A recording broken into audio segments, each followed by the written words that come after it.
સમગ્ર વિશ્વમાં સૌથી પ્રાચીન ગણાતી વનવાસી સંસ્કૃતિ આજે પણ સચવાઈ રહી છે। આજે લગ્નના 5 દશકા બાદ પરિવાર પુત્રો અને પુત્રોની હાજરીમાં વનવાસી લોકો લગ્ન કરે છે, જેમાં આજના યુગ કહેવાતા આધુનિક જમાના પ્રમાણે વાજતે ગાજતે દાદા દાદીઓનું લગ્ન કરી પુત્ર અને પૌત્રો ખુશી મનાવતા નજરે પડે છે। વાત છે સાબરકાંઠાના વિજયનગરના નવા ગામની, જ્યાં 75 વર્ષના દાદાજીએ 73 વર્ષના દાદી સાથે લગ્ન કર્યા હતા।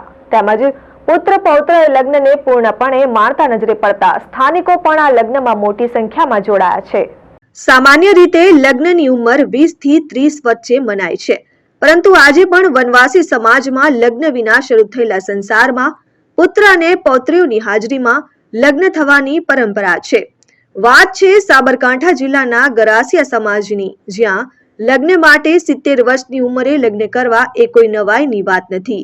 વિજયનગરના નવા ગામમાં રહેતા નગજીભાઈ મંગળાજી રોજડ અને તેમની પત્ની વેચાતી બહેન 6 દાયકાથી સાથે રહેતા હતા, પરંતુ સમાજના રિવાજો મુજબ વિધિવત રીતે લગ્ન કર્યા ન હોય અને આવા દંપતીમાંથી જ્યારે કોઈ એકનું અવસાન થાય ત્યારે મરણોત્તર વિધિ થઈ શકતી નથી।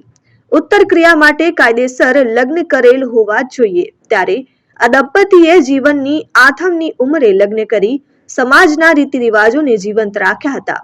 જીવનની સંધ્યાએ યોજાયેલા આ દંપતીના લગ્નમાં આખું ગામ ઉમટ્યું હતું। ઢોલ નગારા સાથે મંગળ ગીતો ગવાયા હતા અને વાજતે ગાજતે સંતાનોએ માતા પિતાના આ લગ્નને વધાવ્યા હતા। 6 દાયકાથી વધુ વર્ષો સુધી સાથે રહ્યા બાદ યોજાયેલા દાદા દાદીના લગ્નમાં પોત્રો અને પોત્રીઓ મન મૂકીને નાચ્યા હતા।